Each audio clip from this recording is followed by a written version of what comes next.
welcome to the latest video. We're going to do another old world video today, however, we're not going to do it on the Warriors of Chaos. Now, the reason why we're not going to do it on the Warriors of Chaos, I'm going to do it on the Beast of Chaos. I wanted to do a Beast of Chaos army, and I've had a few requests to do it as well. So I'm going to do a Beast of Chaos army, and interestingly, flicking through all of these awesome, gorgeous army shots of all of the, apart from dwarfs, all the gorgeous army shots in here, the wood elves and everything. We saw the wood elves in the wood elf video. Tomb Kings, oh, so excited. There isn't a Beast of Chaos one, which is rather curious. So I thought I'd just like open with the Warriors of Chaos and like show off the Chimera as well, because it's super cool. I've forgotten about that model, and also the Manticore. And if you watch some of my Tomb King videos, I can't remember which one it was.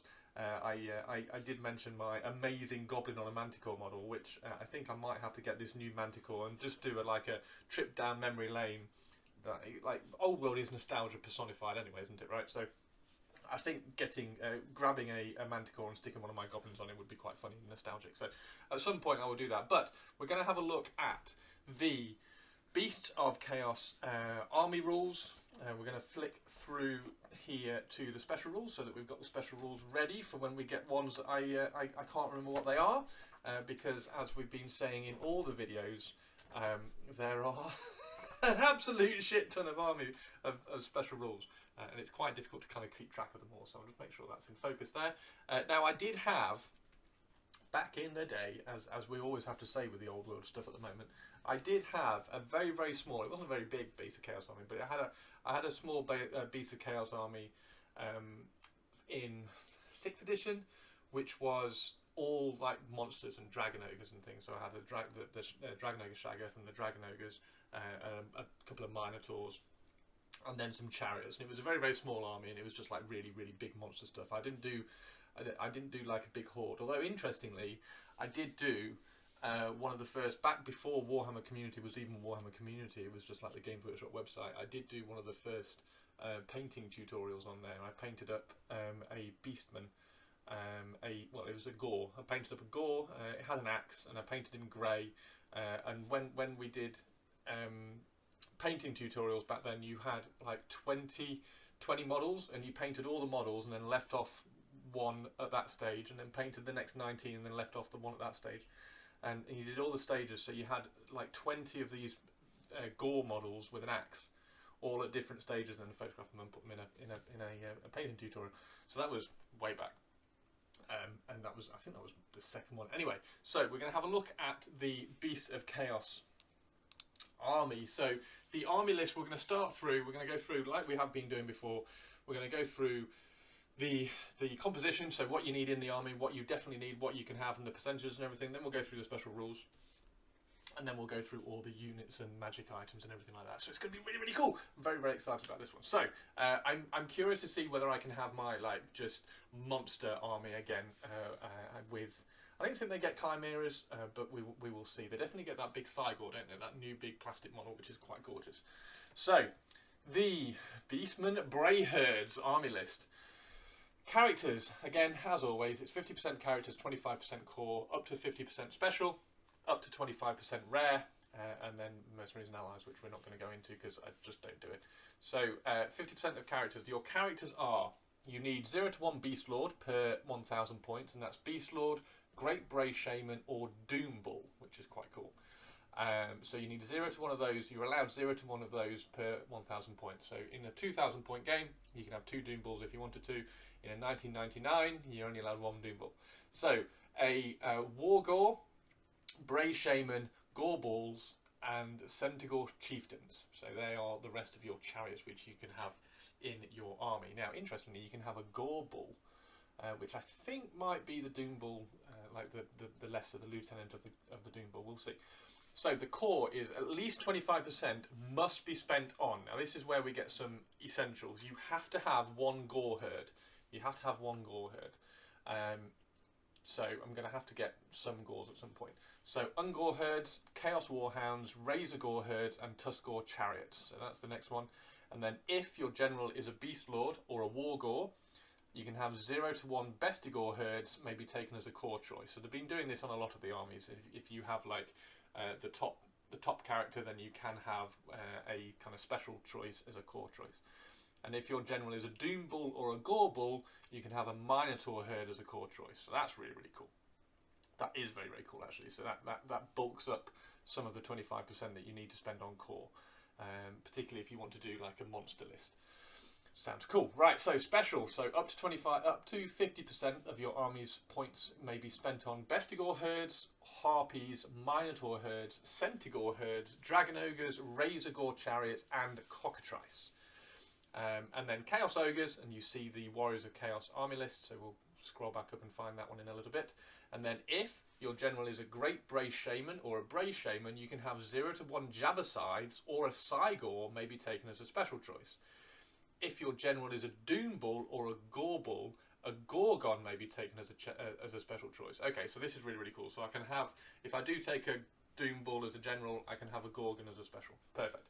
And then the rare, up to 25% of this, and then this is the Dragon Ogre Shaggoths, Jabbersides, Cygors and Gorgons, Chaos Giants, Chaos Trolls, and Chaos Spawn. And then 20% of mercenaries and 25% of allies. If you're interested in the allies, don't take allies. If you're interested in allies, they are an uneasy alliance with Orcs and Goblins, Warriors of Chaos, and then suspicious allies with Tomb Kings of Khemri. Warriors of Chaos are just normal allies, as you would imagine. And then you can spend 25 points to take a single Wargore and upgrade him to be your Battle Standard Bearer. Perfect, okay. And then the Battle Standard Bearer, as always, with all the other lists as well, the Battle Standard Bearer can purchase a single magic standard with no points limit on top of his other magic items that he's allowed. Perfect. Okay, so let's get into the characters. No, let's not get into the characters. Let's scroll all the way down. I'm on a PDF here, so I've got the rule book, but I don't have a physical copy of Ravening Hordes. Games Workshop very kindly sent me a PDF so that I can do these for you, though. So, special rules. So we've got a fair few special rules here. We have Blood Greed. So this is one of the army special rules. This is going to apply to some of the units in the army. Whilst frenzied, this model has a +2 attacks rather than its usual +1. However, I love the howevers. However, such is this model's desperate need to feed on flesh that it rolls only a single d6 when making a pursuit roll rather than normal 2d6. Okay. Oh, okay. So it's eating the things that it's killed and it's letting the rest run away. Okay, cool. That makes sense. So Blood Rage is the next one.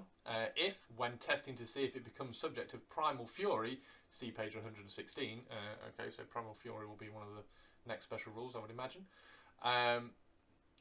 This unit passes its leadership test with any roll of a natural double. It also becomes frenzied. Oh my god. A unit with this special rule may become frenzied in this way, even if it has lost frenzy earlier in the game. Okay. Oh dear. So Bulgors, impact hits caused by a model with this special rule have an armor piercing characteristic of -1. Okay, that's cool. Ensorcelled weapons. A hand weapon carried by this model with this special rule has magic attacks and armor piercing -1. Okay, there's a note on these, and I've been learning to read all the notes. Note that this special rule only applies to a single non-magical hand weapon and does not apply to the model's mount. Okay, cool. If the model using 2 hand weapons or any other sort of weapon, the special rule ceases to apply. Okay, so ensorcelled weapons are just for the standard weapons. If you upgrade the weapons that the unit had, I'm guessing this is going to be for Gores, because you can give Gores like 2 hand weapons or other stuff. So I'm guessing that's going to be for that. So Drunken. Now I know Drunken is for the Centaurs. So during the start of turn, sub-phase of each of your turns, see what I mean about wording, roll on the Drunken table for each unit with this special rule that is not currently frenzied, that is not engaged in combat, and that is not fleeing. Okay, so if you're just moving normally, you have to take a drunken rule. On a roll of a 1, they are unsteady. This unit becomes somewhat unsteady. Until its next start of turn subphase, the unit is subject to the random movement special rule, and its movement characteristic becomes d6 + 2. Okay, fair enough. Sobering up is 2 to 5. So if you roll 2 to 5, you're okay. The alcohol has no discernible effect upon the unit. Perfect. And then if you roll a 6, they are belligerent drunks. The unit has turned quite belligerent until its next start of turn subphase. the unit is subject to the Frenzy special rule. A unit with this special rule may become frenzied in this way even if it lost Frenzy earlier in the game. Oh my word. Okay, so there's a lot of Frenzy in this army, which sounds cool actually. Okay, so Foe Render. While subject to Primal Fury, which I'm guessing is going to be one of the special rules on the other page, a hand weapon carried by a model with this special rule has an armor-piercing characteristic of -2. Okay, and then the note is it's the same as the ensorcelled weapons. It doesn't apply to mounts, and if you give it an extra hand weapon, it doesn't apply as well. Okay, so we're going to read Primal Fury now. So Primal Fury, when this unit's combat is chosen during step 1.1 of any choose and fight combat subphase, it must take a leadership test. If this test is passed, the unit becomes subject to Primal Fury until the end of the combat phase. Okay, so it takes a leadership test. If you pass it, you become subject to Primal Fury. A unit subject to Primal Fury may re-roll any rolls to hit of a natural 1. Okay, so re-roll hits of 1 if you pass a leadership test if you have Primal Fury. And then the special rules that apply to Primal Fury. So if when testing, so Blood Rage, if when testing to see if it becomes subject to Primal Fury, if it tests with a natural double, it also becomes frenzied. So you are frenzied and re-roll 1s. And then the other one was, while subject to Primal Fury, a hand weapon carried goes up to armor piercing -2. Okay, that's cool. Right, that makes sense. Okay, so Gaze of the Gods is the next one. During the command subphase of their turn, a character with this special rule may choose to roll on the Gaze of Gods table. Okay. So this is, yes, okay, this is awesome. Okay, so we've got 1, 2, 3, 4, 5 and a 6. So you're rolling a d6 and there's a different option for every single one. So if you roll a 1, the champion is beset by visions of the realm of chaos. This model becomes subject to stupidity. And they suffer a -1 modifier to their leadership to a minimum of 2. Okay, so you can stack that up. You can stack that up and it just keeps going down if you keep rolling 1s. If you roll a 2, the champion time itself seems to slow until the next start of turn subphase. This model gains +1 modifier to their initiative. Okay, cool. Number 3, you can roll and you can get an Iron Skin, which is +1 toughness. On a 4, you get Long Tentacles from Murderous Mutation, and you get +1 weapon skill. Okay, awesome. Number 5, if you roll a 5 on the d6 for the Gaze of the Gods, you get a Dark Fury. A terrible rage grips the champion, and you get +1 to attacks, up to a maximum of 10. Bloody hell, imagine having 10 attacks on a Doom Ball. Oh! And then the roll a 6, which is Apotheosis. The champion is blessed with a demonic vitality. For the remainder of the game, you get +1 strength and leadership to a maximum of 10. And then a note. So a note that any benefits granted by the Gaze of Gods only apply to the champion, not their mount. Okay, that's fair enough. Okay. Oh, I just want a Doom Ball that's just like gone stacked. Models with the Mark of Chaos Undivided can re-roll any failed Fear, Panic, or Terror test. This is Mark of Chaos Undivided. So we'll see how many of the beastmen have that special rule. Primal Fury is the next one, which we've just said. You can re-roll if you pass your leadership test in the choosing to fight, then you can re-roll 1s. Razor Tusks, I wonder where that's going to be applying to. So Tuskgors and Razor Gors, I would guess. During a turn in which it charged, the armor-piercing characteristic of a Tuskgor or a Razor Gor's tusks, hand weapon, is improved by 1. Okay, so the Quickening Storm is the last special rule that the beastmen have, and a model with this special rule has a 5+ ward save against magic missile or magical vortex spell. Okay, interesting. In addition, if a model with this special rule or the unit it belongs to suffers 1 or more hits from Storm Call, see page 104, it becomes quickened. Oh wow, so you can shoot your own unit and it becomes quickened. So a quickened unit has a +1 modifier to its initiative and attacks characteristic. This quickened lasts until your next turn, start of turn subphase. So you get +1 initiative and +1 attack.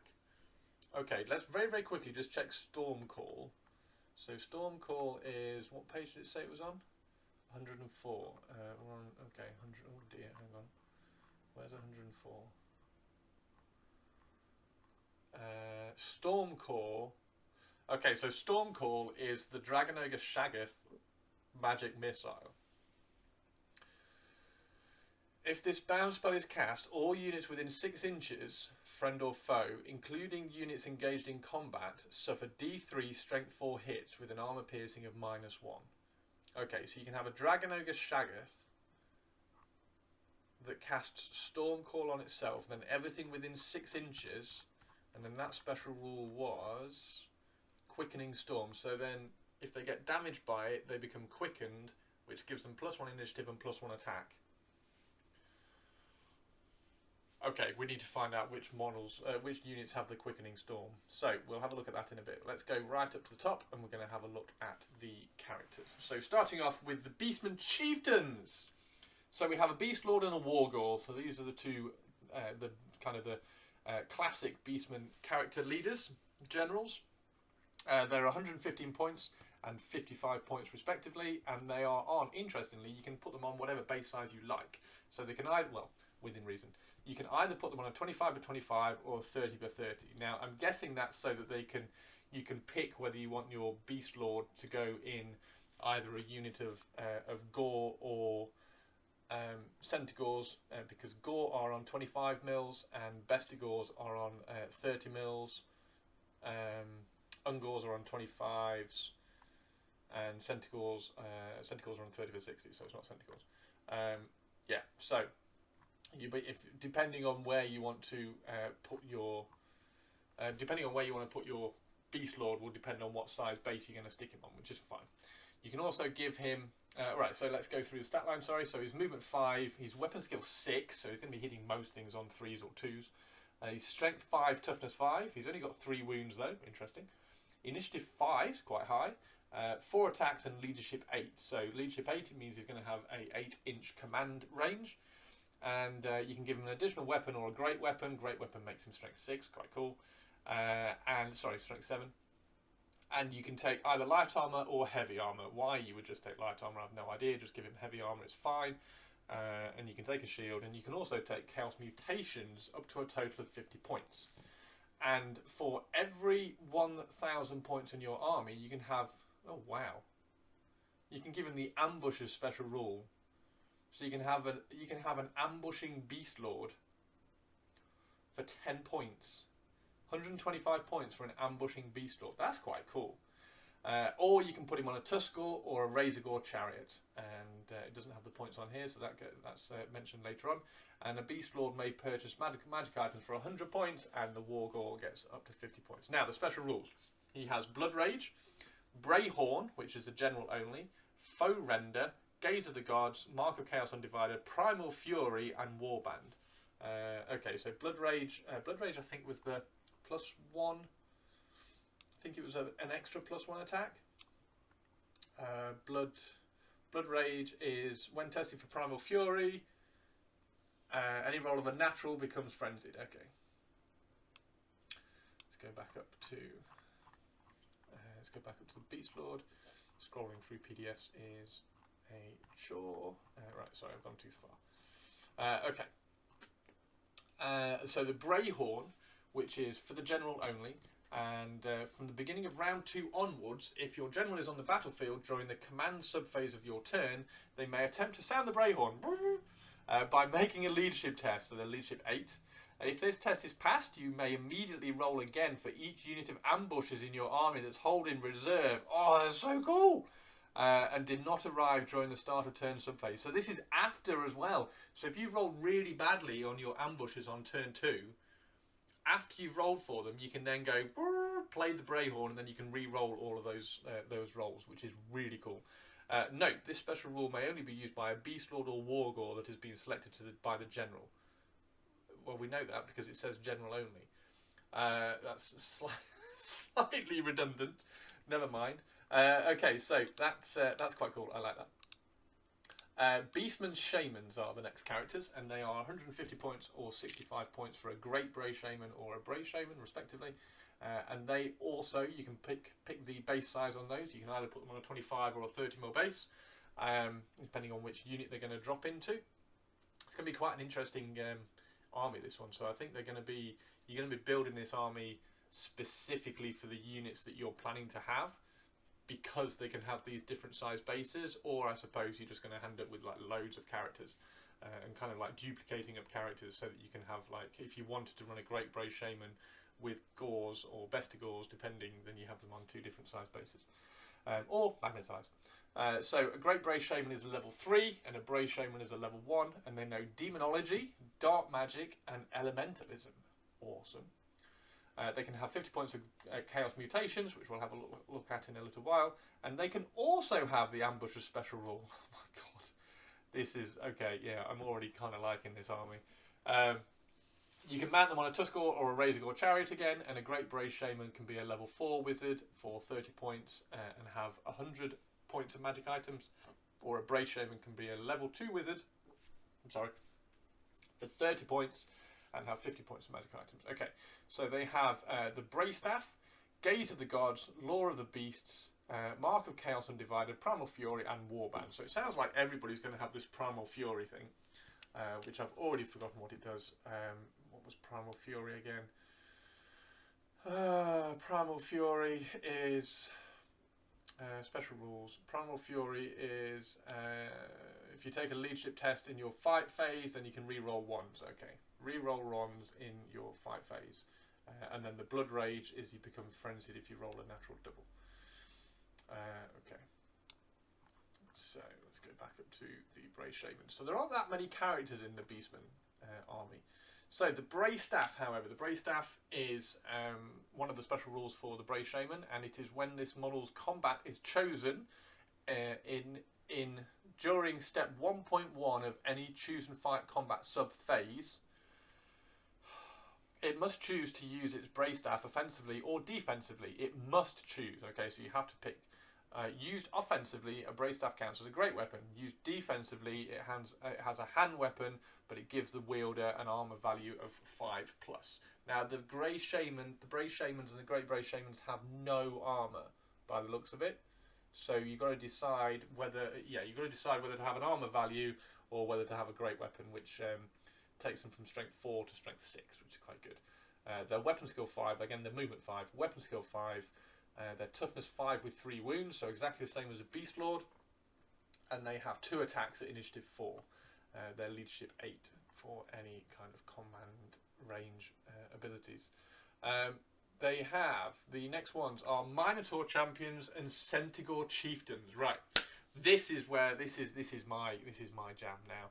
So monsters. So Minotaur Champions, it's 210 points for a Doom Ball.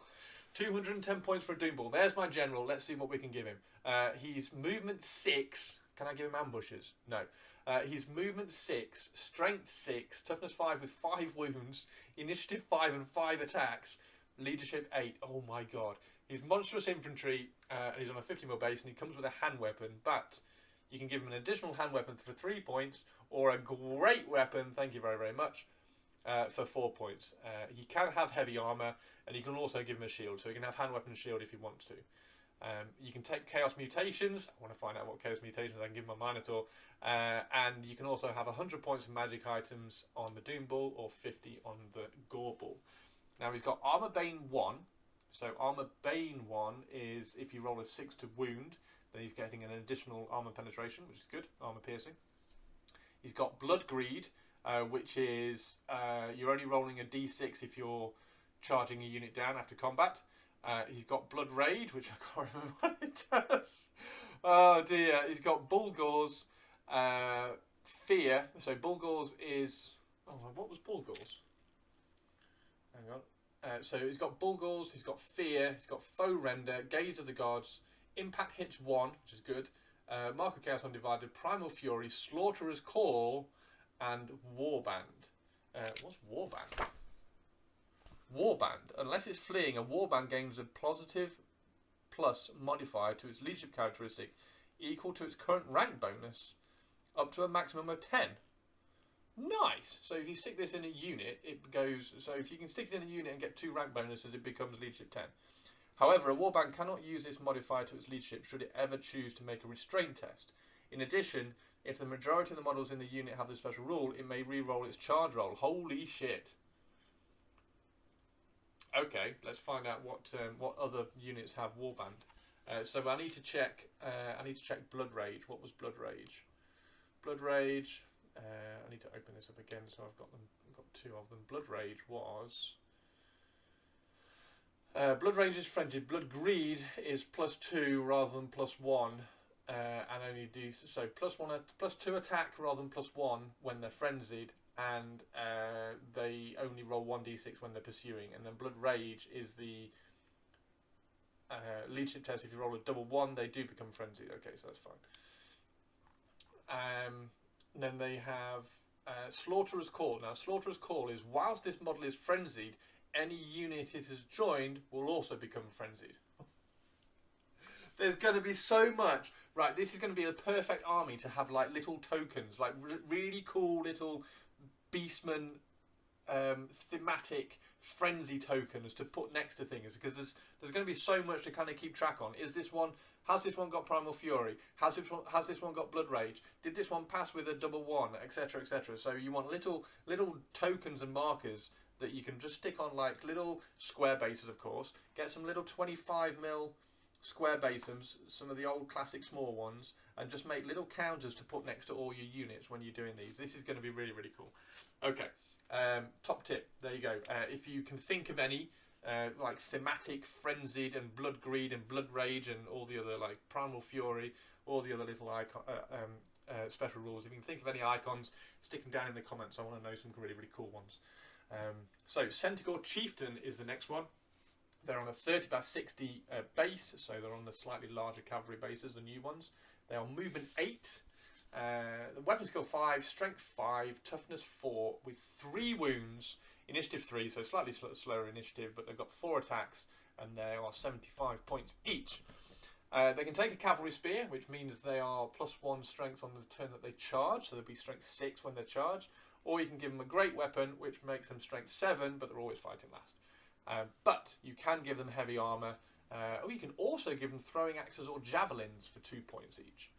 And they can also take a shield. So if you do give them a cavalry spear, you can give them a shield, so they can be strength 6 on the charge with a 4-up save. That's not too bad. And then, oh my word, you can give these ambushers as well. Okay, so the Centaur Chieftain can also be an ambusher. You can have 1 per 1,000 points, can have the ambusher special rule for an extra 10 points. I'm just going to give everybody ambushers. I just want to do that. This just like a null deploy. I'm just going to deploy. I know, because you can make the Gauls ambushers as well. I think just deploy nothing on the battlefield and just have everybody ambush. I don't know whether you can do that. Drunken. So Centaurs have got the Drunken. So you're rolling on that Drunken table. They've got fast cavalry. Fast cavalry is the you can wield. Where is it? You can wield in your movement phase. Yeah, you can do a quick turn even if it's march, so you can do your nice quick turns for movement. Gaze of the Gods, Mark of Chaos Undivided, Move Through Cover, Primal Fury, Stomp attacks 1, so at the end of the, I've remembered this one, at the end of the combat phase you get 1 additional Stomp attack that automatically hits at the strength of the user, which is strength 5. Swift Stride, which is the extra d6 plus 3 inches on the charge, and they have Warband. So Warband is this rank test to the leadership one. So what was Gaze of the Gods? Just quickly going to check what Gaze of the Gods was. Gaze of the Gods. Gaze of the Gods. Oh, Gaze of the Gods is the table where you're rolling on the to find out whether you're going to get gifted by the gods. Okay, that's cool. Right, so we're getting to the units. Let's find out how many of these units have Warband so we can do some cool stuff. So, Bestigor Herds. So, it's Gore Herds that you need 1 of. So, Bestigor Herds first.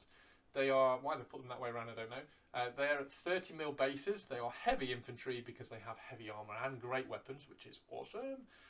You can upgrade 1 to a Gouge Horn Champion for 8 points, and they are 13 points each for a stat line, which is movement 5, strength 4, toughness 4, weapon skill 4, initiative 4, and then 1 wound, 1 attack, leadership 7. Okay, so it's the stat line of 4s. You can have a standard bearer and a musician for 6 points, and you can have a magic standard for 50 points, and you can have 25 points of a Chaos Mutation for the Gouge Horn, and he can also have 25 points of magic items. So the magic items are split between magic items and Chaos Mutations, which is fine. Now you can also give them Stubborn for 1 point a model, and you can also give them a Veteran for 1 point a model, and you can do that to 1 unit in your army. And they have Blood Rage, Close Order, Mark of Chaos Undivided, Primal Fury, and Warband. So they do have Warband, which is good. So you can then put your Beast. So the Beast did the Beast Lord have Warband? Yes. So the Beastman Chieftain has got Warband. So if you give the Beastman Chieftain 2 ranks, then it becomes Leadership 10. Okay, perfect. That would make sense. So the Gore Herd. So this is the unit which you need. You need to have 1 unit of Gore in your army. It was 1+ in the army selections, and they are 7 points each. So it's 140 points for like a quick unit of 20. However, you only have to take a unit of 5. So technically, 35 points for your essential unit, and you can give them Ambusher's Special Rule for 1 point a model, which makes them 40 points for 1 unit without the champion. So 47 points. 47 points for the minimum, like, sensible unit. Yeah, there we go. That's not too bad. Ambusher's Special Rule for 1 point a model. You don't even have to point them out and then just appear and harass the army. You can give them additional hand weapons and shields for free. Great.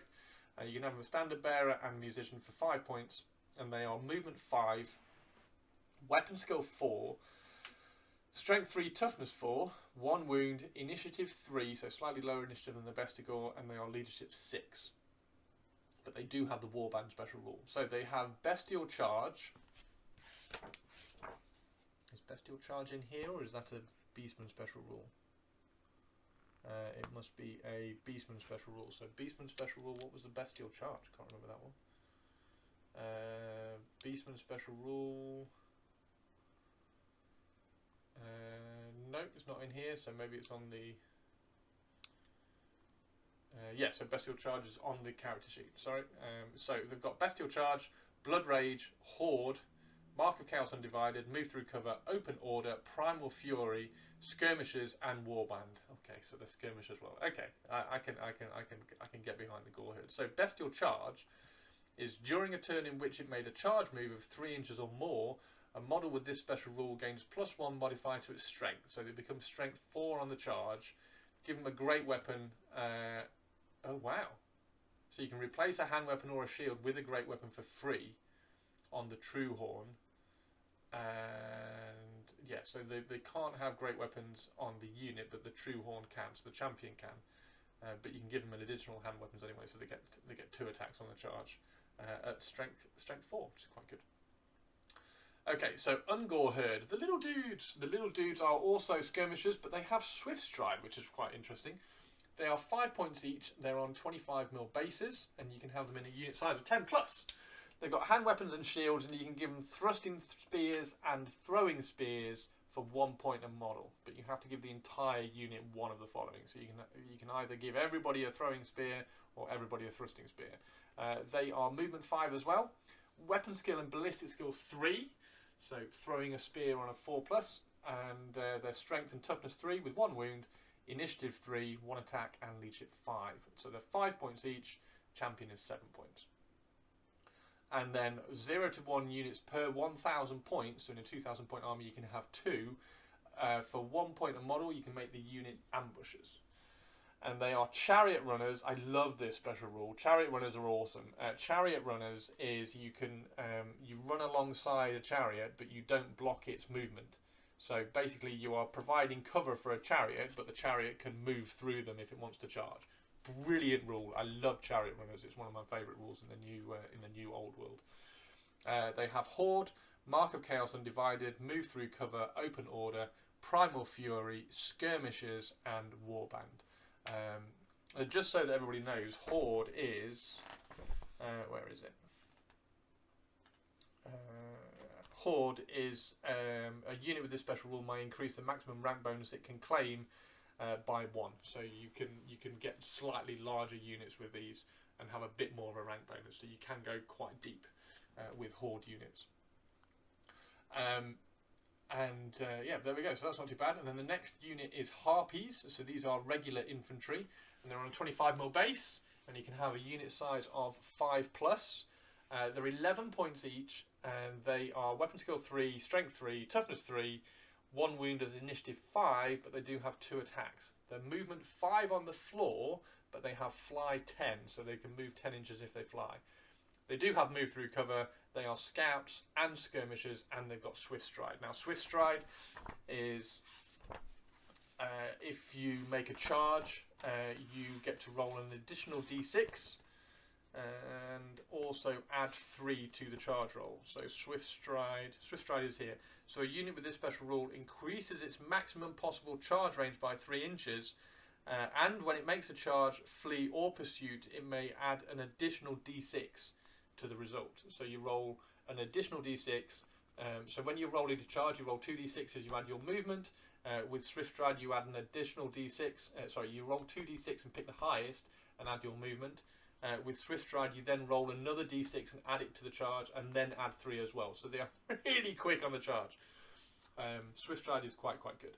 So Minotaur herds, here we go. Massive Minotaur herd with a Doom Ball in the middle. Let's see how crazy we can make it.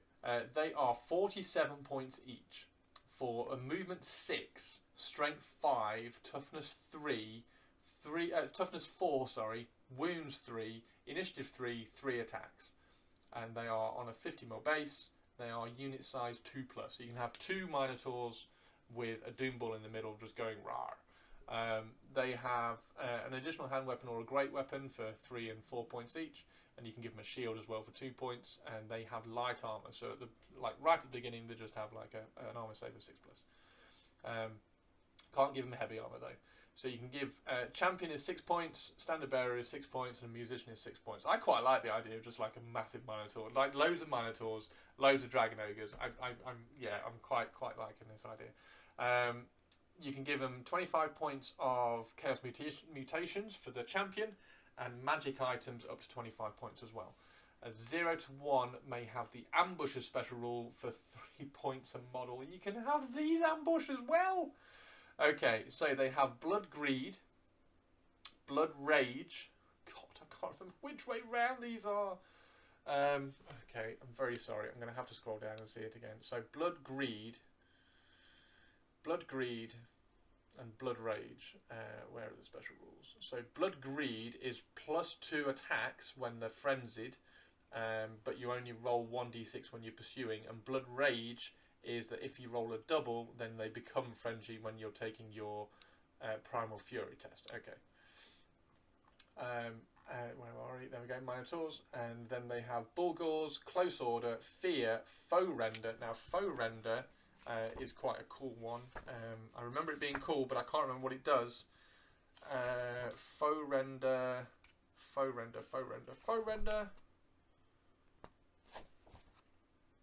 So it'll be that's why I remembered it being cool, because I read it a few seconds ago. It's in their special rules. Foe Render. So whilst in Primal Fury, you get an additional 1 armor piercing. So you get armor piercing 2.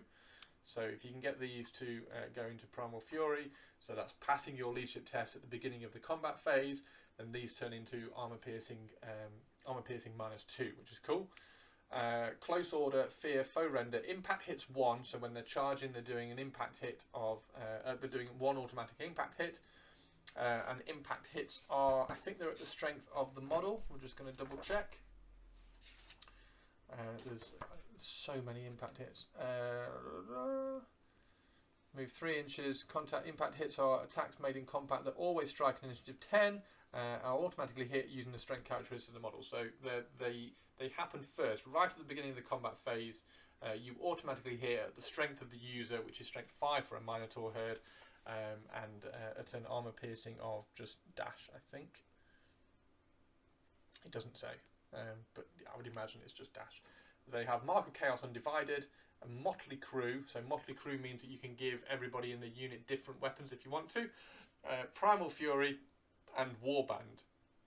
So we could have a massive Minotaur herd with a Doom Ball in it with 2 ranks to make the Doom Ball leadership 10. Perfect. I'm not doing that. That sounds mental. but rather funny. Centaur Hordes. Here we go. So these are the cavalry. We have movement 8, weapon skill 4, strength 4, toughness 4. We've got 1 wound, initiative 2. We've only got 1 attack, and we're only leadership 6, but we're 19 points each. They come with hand weapons and shields, and you can give them cavalry spears or throwing spears. Now they're ballistic skill 3, so they're going to be hitting on 4s, and then with all the modifiers if you need it. So I'm not entirely sure cavalry spears are going to be useful. Throwing spears are going to be useful, but cavalry spears for 1 point a model makes them strength 5 on the charge. Could be quite cool. And you can replace the shield with great weapons if you want to, at another 1 point per model. Oh, this is where it's going to be really interesting, because they don't have armor, so they're going to get. They've only got 1 wound. That's interesting. They've only got 1 wound. Why have they not got 2 wounds? They're cavalry. They've only got 1 wound, and they're big cavalry. Yeah, okay. So I don't think I'd give them great weapons, because they're going to get battered in combat, because they're only toughness 4. They've only got 1 wound. They've got no armor. They've got no armor. If you give them a great weapon, they're not going to have any armor. They don't have any save. Nope, they don't have any save. So they're just going to die and not get to hit back. So yeah, don't give them, unless there's a really cool magic standard you can give them. You can also give them throwing axes and javelins. For 1 point a model, they are ballistic skill 3. So again, they're going to be hitting on 4s, 5s if they move, 6 if it's etc, etc. And a gore hoof may purchase a magic item for 25 points. No chaos mutations for these ones. But you can give them ambushes for 1 point a model. And then 1 unit per 1,000 points can have a magic standard up to 50 points. Now, they have Drunken. Let's see what the special rules are. They've got Drunken, Fast Cavalry, Horde, Mark of Chaos Undivided. Why have they got Horde? So Horde is you can get an extra rank bonus over the one that you're supposed to have. So you can get up to a rank bonus of 4, I think. I think it's 4. Because I think 3 is the maximum you can have. So they've got Horde. Anyway, Mark of Chaos Undivided, Move Through Cover, Open Order, Primal Fury, Skirmishes, Stomp Attacks 1. Okay, so at the end of the turn, they're getting an automatic Strength 4 hit as well. They've got Swift Stride and they've got Warband. So these are going to be really, really good for like harassing things, particularly when you've got ambushes. So you can really get into the backfield with these, particularly with Swift Stride and Movement 8. So they're going to be rolling 2d6, adding the highest to the movement of 8 for the charge, adding an additional d6, and then adding 3 as well. So the maximum charge range for them is going to be 23. You can charge 23 inches if you roll 2 6s, which is quite interesting.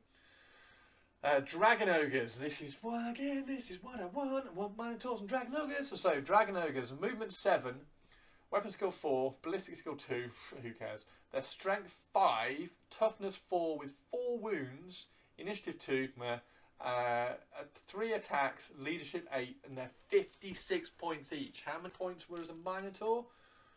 47. So 47 points for a Minotaur, 56 points for a Dragon Ogre. A Dragon Ogre, I think, is 1 more attack? Oh no, same attacks. It's slower initiative, faster moving, basically a Dragon Ogre. However, they come with hand weapons and light armor. They're on 50 by 75mm bases. And you can give them additional hand weapons for 3 points, great weapons for 4 points, or halberds for 3 points. And the entire unit has to have those, so you can't mix and match these ones. They're only initiative 2, so I'd be tempted to give them great weapons. Because they're going to be attacking pretty much last mostly anyway. So sod it, give them great weapons, make them strength 7. This entire unit may replace light armor with heavy armor, so you can give them heavy armor as well. Okay, so you can give them a 5. Yeah, give them great weapons. Just charge him with a great weapon. So that makes them 59 points each. And then the champion is 7 points, and then the champion can take chaos mutations. Yes, he can. And he can have magic items of 25 points. Oh, okay, so they've got Armor Bane 1, so if they roll a 6 to wound, then it's an additional armor piercing. They got Armored Hide 2. Now, Armored Hide 2, I think, gives them +2 to their save. Armored Hide 2, where is it? Universal special rules. Armoured hide.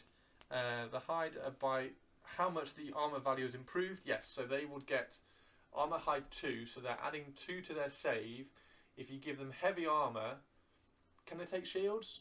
They can't take shields. So heavy armour gives them a 5+ save, so then they get a 3-up save with armoured hide 2. Yeah, give them great weapons. Just go charging in at strength 7. They're not going to get hurt. Not with 4 wounds either. They have close order, fear, ensorcelled weapons. So the ensorcelled weapons was that special rule that we were like, oh, that's quite cool. Oh, they've got quicken storm. So these are the ones that if you damage them with that spell, they go nuts. So let's just quickly check what ensorcelled weapons and quickening storm was exactly. Ensorcelled weapons were ensorcelled weapons are armor piercing of oh no, that's the hand weapon. So if you give them great weapons, they don't get this. And then the quickening was, what was it? They become quickened, so they get +1 initiative and attack. Okay, so then they get initiative 3. So if you damage these with the weapon, they then become initiative 3 with 4 attacks each with the hand weapons. And then if you keep the hand weapons, they're also armor piercing 2. Was it 2 ensorcelled or 1? I think it was 1. Ensorcelled weapons then become, so you increase. So if you keep them standard with hand weapons, upgrade their armor to heavy armor, they end up with a 3-up save with 4 attacks on the charge, armor piercing -2. That's not too bad. And then they get stomp attacks as well. So at the end of the turn, they get 2 attacks each that automatically hit at strength 5. And they have the quickening. Yeah, yeah, dragon ogres are cool. Okay, I like dragon ogres. So next one. Oh, I hate doing these for you guys because I end up talking myself into another army. Chaos Warhounds. Okay, they are movement 7, ballistic skill, weapon skill 4. They don't have a ballistic skill. Strength and toughness 3. They've got 1 wound, initiative 3, and they have 1 attack. They're only leadership 6, but they're 6 points each. And they're on the small 25 by 25 mil bases, so these little kind of cavalry bases, the old classic cavalry base. Unit size of 5+. It's not bad for 30 points. Quick unit of Chaos Warhounds. Claws and Fangs, and they have Armoured Hide 1, so you can give them a 6+ save for 1 point each. You can give them Poisoned Attacks for 1 point each. Poison Attacks is a special rule that gives you automatically wound if you roll a 6 to hit. Automatically wounds.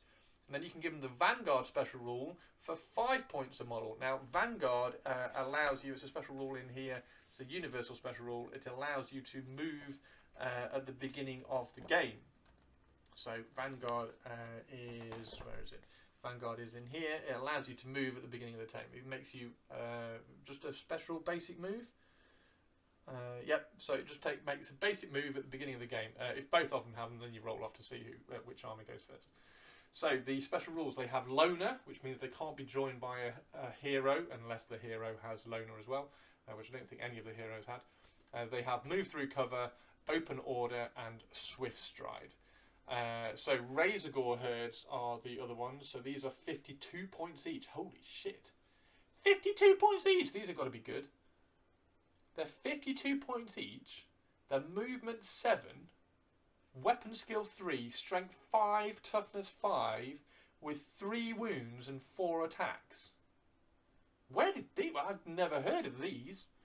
They're a war beast. They're on a 50 by 75 mil base, so 50 mil wide, 75 mil deep. Their unit size of 1+, so you can just have one of these running around being an absolute nightmare. They've got tusks, counts as a hand weapon. Calloused Hide counts as light armor, and then they have Armor Bane 1. So the light armor is then improved by 1, so they've got a 5-up save. They cause fear. They've got Foe Render, which was, oh my god, it's the special rule. I bet you're all like just shouting at me now. Foe Render does this. Foe Render is if you're in Primal Fury, you get armor piercing of -2. Okay, that's cool. Let's go back up again. They've got Foe Render. They've got Impact Hits D3. So when they charge, they're doing D3 hits at strength 5 before anything happens. They've also got Loner. they've got Open Order, Primal Fury, which is the roll at the beginning of the combat phase, and they get reroll 1s. Razor Tusks and Swift Stride. Now, Razor Tusk was one of those special rules that I think they gave them an extra armor piercing, wasn't it? Razor Tusks, yeah, the armor piercing is an extra additional 1 for those guys. So they count as hand weapons, so they are basically just armor piercing 1, and then if you roll a 6, they're armor piercing 2 in combat. And they have Swift Stride. Oh my god. Okay, so they got Swift Stride as well. So these are actually quite good for like charging down stuff. That's quite good. So the 2 chariots, they've got Tuskgore chariots and they have Razorgore chariots. The Tuskgore chariots are 85 points each, and the Razorgore chariots are 120 points each. The Tuskgore chariots, they have a Bestigore crew, and they've got Gore in the crew. So the Gore, why would you mix? It makes it awkward. So you got 1 Gore, who is weapon skill 4 and strength 3, and then you got 1 Bestigore, which is weapon skill 4, strength 4, and one is initiative. So the Bestigore is initiative 4, and the Gore is initiative 3. So they're going to be attacking at different times in the combat as well. They're leadership 7, and then the Tuskgore is movement 7, and you get 2 of these. So you get 1 attack at strength. So you get 1 attack at strength 4 from each of them at the front of the chariot. Now, they've got an armor value of 4+, so war machines and things like that have the armor value stated on the stat line, rather than tells you what the armor is, what the armor type is. So like light armor or heavy armor, it just tells you what the armor value is. And the Bestigore crew has a hand weapon and a great weapon, and the Gore crew has a hand weapon and a cavalry spear. So the Bestigore can go last with his 1 attack at strength 6 if you give him a great weapon, and the Gore crew has a cavalry spear, so he can go first if he wants to at strength 4. And then the Tuskgores have tusks, which count as hand weapons, but they have razor tusks, so it's an extra -1 armor piercing.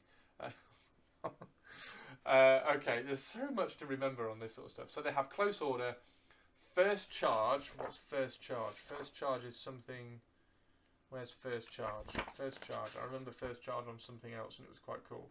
First charge. If this unit's first charge of the game is successful, the charge target becomes disrupted until the end of the combat phase of that turn. Disrupted. I don't know what disrupted does. Disrupted is a. We're not going to be able to find it very, very quickly, but I think it's in. The combat phase bit. Oddball stuff. Maybe it's not. I don't know. I don't know what disrupted does. I'm sorry about that one, everybody. So yeah, so when you charge in, they're going to be. I would imagine they're going to have some kind of deficit to their leadership test or something in that combat phase. And right, where are we? What were we looking at? First charge. That was it. So they have impact hits D6+1. So at the beginning of the turn, you're going to be D6+1 impact hit straight away at strength 5. The chariot is strength 5, toughness 4 with 4 wounds. Sorry, I forgot to say that. So impact hits of D6+1 at the beginning of the combat phase. They have Mark of the Chaos Undivided, Primal Fury again. So taking that leadership test every time at the beginning of the combat phase. Razor Tusks, so an additional armor piercing, and they have Warband. Why they've got Warband, I don't know. You can have a massive unit of Tuskgore chariots. No, you can't have massive units because you can only have one of them. Okay. So the actually, what does Warband give if you can't have ranks? Where's Warband? Warband, unless it's fleeing, Warband gives positive equal to its current rank bonus. However, a Warband cannot use its modifier. In addition, if the majority of the units have it, it may re-roll its charge roll. Oh wow! Okay, yes. So that was the in addition. So Tuskgore chariots have the in addition bit of this Warband special rule, so they can re-roll charges as well at movement 7. That's quite good. And then Razorgore chariots, do they also have Warband? No, they don't. Okay, so Razorgore chariots are 120 points each, but they get pulled by 2 Razorgores. Oh no, they only get pulled by 1 Razorgore. So they get pulled by 1 Razorgore, but fucking hell, he does have 4 attacks. 4 attacks at strength 5. The chariot itself is strength 5, toughness 5 with 4 wounds. So it's doing d6 plus 2 impact hits at strength 5 at the beginning of the combat phase. It's got armor bane 1 for the Razor Gore only. So the Razor Gore has armor bane 1 for his 4 attacks when he goes in. It's got close order, fear, first charge again, so they're disrupting the unit when they get in. They've got foe render, which is the armor piercing of 2 if they're frenzied. Razor Gore only, so that's just the Razor Gore, and then they have impact hits d6 plus 2, Mark of Chaos Undivided, Primal Fury, and Razor Tusks. Now, a Tuskgore Chariot or a Razor Gore Chariot may be included in your army as a character mount, so you can put your characters on a Razor Gore Chariot if you want to, which would be quite funky. So there's a couple of different ways that I'm already kind of getting a little bit excited about for beastmen. You can either go like kind of chariot heavy. I don't particularly want to go infantry heavy with beastmen. I want to go either chariot heavy or monster heavy. I think they're the two interesting directions for me. Maybe I'll just work out like a 1,000-point army and see what it looks like. So the monsters, getting near towards the end now. So we have a Dragon Ogre Shaggoth. It's a kind of a cool model. It is fine cast. It'd be interesting to see if they do a new version of this. That would be quite a nice one to do. Do like a quick, nice new plastic Dragon Ogre Shaggoth. Whether they do that or not, who knows. But he's 225 points, and he is on a 50 by 75 mil base. 50 mil at the front and then 75 mil deep. He's movement 7. He's weapon skill 6, strength 6, toughness 5. He's got 6 wounds. He's got 5 attacks at initiative 4. He comes with a hand weapon and light armor, so he's got a normal 6-up save. However, that gets changed in the special rules. I've just glanced down.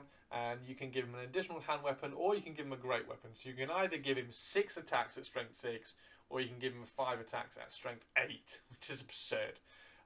You can replace his armor with heavy armor for 6 points, and he also has armored hide 2. So if you give him heavy armor, he ends up with a 3-up save, which is very, very cool. You can have Chaos Mutations for 50 points, and you can have magic items up to 50 points as well. This guy's going to be awesome. I'm looking forward to this guy already. He's got Armor Bane 2, so if you do roll a 6 on one of those stupid attacks, it's armor piercing of an extra -2. I don't know what a great weapon armor piercing is. We might just kind of flick through and see if we can find it quickly. Although I don't think we'll be able to, because it's all over the place in here. I still can't remember where things are. I think it's after this. Heavy cavalry, heavy chariots. Come on. There we go. Combat weapons. So the great weapon, hand weapons. Great weapon is already armor piercing -2. And now these don't stack. So Armor Bane 1 doesn't stack with the Armor Bane 2 of the Dragon Ogre Shaggoth. So it will be replaced by Armor Bane 2. So if you do roll a 6, the Dragon Ogre Shaggoth becomes -4 armor piercing at strength 7, but it does strike last. Like shucks, who cares? Because it's toughness 5 with 6 wounds with the 3-up save. So that's quite cool. Now, I'm going to keep my finger in that so I can find it later on. We have close order. We've got ensorcelled weapons, so we're getting even more armor piercing if we take the light armor and hand weapon option. If we don't upgrade to an additional hand weapon or a great weapon, so he's already got the armor piercing of -1 for his normal hand weapons. Excuse me. We've got immune to psychology, which is great. Doesn't have to take any kind of leadership tests.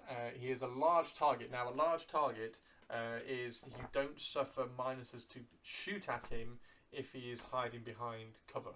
So if the enemy is shooting at him, no minuses. So if he's slightly behind cover and you normally get a -1, he doesn't. So you can always hit him because he's a large target. He's got stomp attacks D3 + 1 as well. So at the end of the combat phase, he's also doing D3 + 1 automatic hits at strength 6. Great. And then he's got the Storm Call, Terror, and Quickening Storm as well. Oh my god, he gets Quickening Storm. So he's going to cast a magic missile on himself. It's a casting value of 7+, And if this bound spell is cast, all units within 6 inches of this model, including units engaged in combat, suffer D3 strength 4 hits at AP of -1. And then if he gets hurt by that, let's just quickly double check. If he gets hurt by that, he goes nuts. So he becomes quickened, and he gets +1 initiative and +1 attack. Oh, this is. You're going to need lots of little markers. Yeah, if you're collecting beastmen, start making little markers to put up next to your units. Like, we've done the unit fillers. I'm going to do some unit fillers for my Tomb Kings and my Wood Elves. And I've got some beastmen, I think, are slightly easier to do unit fillers for, but we'll talk about that in the unit filler video. So you're going to do unit fillers for your units, and then you can also do these little markers as well, just to mark when they have Primal Fury, or when they're quickened, or when etc, etc, etc, all these cool little things. Okay, so the Jabber Slythe. I don't know whether I like this model or not. However, I think he's fine cast as well, isn't he? So, blah. The Jabber Slythe is 195 points. He is a monstrous creature, and he's on a 60 by 100 mil, so he's on that new chariot base, which is slightly wider, 60 mil wide, 100 mil deep. So he's on that slightly larger chariot base, the new chariot base they've released. He's movement 6, he's weapon skill and ballistic skill 4, because he does have a pew pew slithery tongue attack. He is strength 5, toughness 5 with 5 wounds, nice and easy to remember. He's got initiative 3, and he's also got 5 attacks. His leadership 9 though, that's quite cool. So he has Wicked Claws, Slithery Tongue, and Scaly Skin. Now Scaly Skin counts as heavy armour, so he's got a 5-up save. His special rules are Close Order, Fly 9 inches, so his movement 6 or Fly 9. He's a large target, so you can always shoot at him. Maddening Aura. Is Maddening Aura in here, or is Maddening Aura one? No, he's Maddening Aura is one of his special rules. He's got poison attacks, so if he rolls a 6 to hit, then he's automatically wounding. He's got spurting bile blood, which are his attacks. And he's got stomp attacks D3. He's also got Swift Stride. Okay, so he's got Swift Stride, so he's charging 9 inches plus 2d6 picking the highest, plus 3 plus d6. So that's quite cool. And he causes terror. So this is going to be a really good. Unit for charging down enemy units and just like wiping them out. So he causes terror. He's got that Swift Stride, so he's charging a long way. He can catch the unit and just wipe them out. So it's quite cool. Okay, so Maddening Aura. This is one of his first special rules. During the command subphase of its turn, any enemy unit that is within 8 inches of this model, including units that are fleeing or that are engaged in combat, must take a leadership test. If it's failed, the unit suffers D3 strength 3 hits with no armor or regeneration saves permitted, but you can take ward saves as normal. Oh my god, so it turns people bonkers. And then Spurting Bile Blood. For each wound this model loses during the combat phase, the attacking enemy unit suffers a strength 4 hit with an with an armor piercing of -1. Okay, so if he's got alien blood. If you slash him, then you get slash back. So his combat attacks are Wicked Claws. So it's at strength 5, armor piercing of -2, and he has 5 of those attacks. And then he also has a Slithery Tongue, which is move and shoot, and it's also Quick Shot. Now Quick Shot, if an enemy unit is charging in, and they are within their and they are outside their movement range, then you can where is it? You can fire as a response. Where's Quick Shot? There it is. A weapon with this special rule does not suffer the -1 to hit modifier for moving and shooting, and in addition, a unit equipped with weapons with this special rule can use them to make a stand and shoot charge reaction, regardless of how close the charging unit is. So normally you have to be outside the unit's movement range. Otherwise they're too close and they get onto you too quickly. Whereas with Quick Shot they can always do this attack. So he can always throw his Slithery Tongue at you. It's range 12 inches, it's strength 5, and it's armor piercing of 1. So it gets 1 shot with its Slithery Tongue at you. Okay. we've got three. We've got 3 more monsters. We've got the cockatrice. I'm kind of disappointed the Chimera isn't in here. I think I might try and pull in a Chimera as an ally for this. So a cockatrice is a monstrous creature, and it is 50 mile, 50 mil base. It's 170 points. It's only movement 4, but it does have fly 10, which is cool.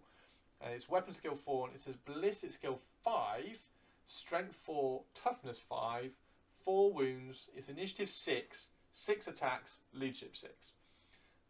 It's on a 50 mil base, and you can have them in unit sizes of 1. So the equipment is claws, counts as a hand weapon, petrifying gaze, and scaly skin, which counts as heavy armor. So heavy armor gives him a 6-up save, which is perfect. So you can give him acidic vomit for 20 points and makes him 190 points. And then you can also give him poison attacks, which makes him 200 points on the dot, which is quite good. With 6 attacks, poison attacks is quite good. So he's got large attacks, large target, stomp attacks 1. So at the end of the combat phase, he's doing an extra attack at strength 4. He's got Stony Stare, Swift Stride, and Terror. Again, it's another unit which is really, really good for charging down enemy units with Swift Stride and Terror and high movement, movement 10. So Stony Stare. It says a petrifying gaze. At the start of each combat phase, enemy models in combat with this model must take an initiative test. If the test is failed, they suffer D3 strength 2 hits with no armor save permitted, but you can take ward and regen saves. So I'm just turning them into stone. And then for its range attack, it has petrifying gaze, which is range of 18 inches, but it's only strength 2. It has no armor piercing, but it's magical attacks, and it does multiple wounds D3. Multiple wounds D3 is exactly what it sounds like. If you get the wound through and they fail their save, they do D3 wounds, which is quite good. So when making a to wound roll for this attack, substitute the target's toughness with its initiative. No armor save is permitted against wounds caused by this weapon. Ward and regen saves can be attempted as normal. So when you're petrifying gaze someone, you swap over their initiative. So it's not going to work particularly well with elves because they've got high initiative, but for things like goblins, you're going to be killing and turning goblins into stone quite easily because you're swapping those initiatives with toughness. Yeah, it will mostly be unbeneficial to do it, but does it say you must? Yes, so substitute the target's toughness. It doesn't say you may. And then the other range attack is acidic vomit. Now this is one of the upgrades, so this is a 20-point upgrade. The range is not applicable because it's a template weapon. So you're using the flamer template. It's strength 3, armor piercing of 1. So you can either have petrifying gaze, which is 18 inches, which is a magical attack and multiple wound, or you can give it acidic vomit, which is a breath weapon for 20 points, which is quite good to be fair. Yeah, I don't think petrifying gaze is going to be that good. So the next to last one is the Cygor. Was there not a larger one? The Gorgon. Oh, there is another one. Oh, that's what it is. The Chaos Giant has got 2 pages. That's why it looks like the last one. So we've got the Cygor and then the Gorgon and then the Chaos Giant as well. So this is a Behemoth and he's on a 60 by 100 mil base. So again, that larger cavalry base which has just come out. He's movement 7, weapon skill 2, ballistic skill 1. Oh dear, this is not going well. He's strength 6, toughness 5 with 6 wounds, initiative 3, and he's got 4 attacks. Okay. So what does this guy do with a weapon skill of 2? He's got claws, counts as a hand weapon. He's got a hurl attack, there we go. And calloused hide, which counts as light armor. So he's got a 6-up save. His special rules are close order, ghost sight, which is one of his special rules, immune to psychology, large target, you're always hitting him on, you don't get any modifiers to hit for him hiding behind terrain. Soul Eater, stomp attacks D3. So at the end of the phase, you're getting D3 attacks at strength 6. He's stubborn, so stubborn in here is you. I think it's you automatically pass your first one. The first time you're required to make a break test, it may choose not to and will automatically fall back in good order. Instead, even if the unit strength of the winning side is more. Okay. and then you can't join it with something the second half of that is irrelevant because you can't join this with anything anyway. And then he causes terror, and he's also got timber. Now timber is brilliant. So timber is when you kill him, you roll a scatter dice and you see which way he falls, and the direction of which he falls. If there's a model in that direction, you suffer D6 hits using the strength characteristic of the model at an armor piercing of 1. So when you've killed him, he falls over and you get D6 hits at strength 6, armor piercing 1, which is quite cool. Now, Ghost Sight. During the combat phase, a Cygor may re-roll any failed rolls to hit, which is essential because he's only weapon skill 2. Oh, no, sorry, made against enemy wizards. I should have carried on reading that. Enemy models or units equipped with any magic items, or enemy models or units with a ward save. Okay, hang on, let's read that again. During the combat phases, a Cygor may re-roll any failed rolls to hit made against enemy wizards, enemy models or units equipped with magic items, or enemy models or units with a ward or regen save. Okay, so if you've got an enemy unit that's got a magic banner, you can go and charge in and you re-roll to hit. And if they have a regen save, so all of the Tomb Kings, for instance, then you can charge in, you can re-roll all wounds to hit. That's quite cool. And kind of essential with weapon skill too. Now we have Soul Eater. So an enemy wizard that wishes to cast a spell within 12 inches of a Cygor must first take a leadership test. If the test is failed, the wizard has lost his nerve, and should they fail to cast a spell, the spell has been miscast, and the active player immediately rolls on the miscast table. This is awesome. To see what fate befalls the unfortunate wizard. If the test is passed, the wizard can continue casting the spell as normal. Okay, awesome. So he's standing around. He's like a big absorbing magic ball in the centre of the battlefield, and he's just making wizards miscast all the time. Perfect. Now, the hurl attack.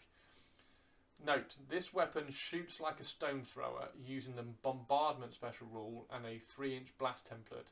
If a misfire is rolled on artillery dice, this model loses a single wound instead of rolling the misfire table. The multiple wounds D3+1 special rule applies only to a single model whose base lies underneath the central hole of the blast template. Okay. I don't think bombardment is in here, but we'll just double check. I think it's one of the special rules for the... no, it's not.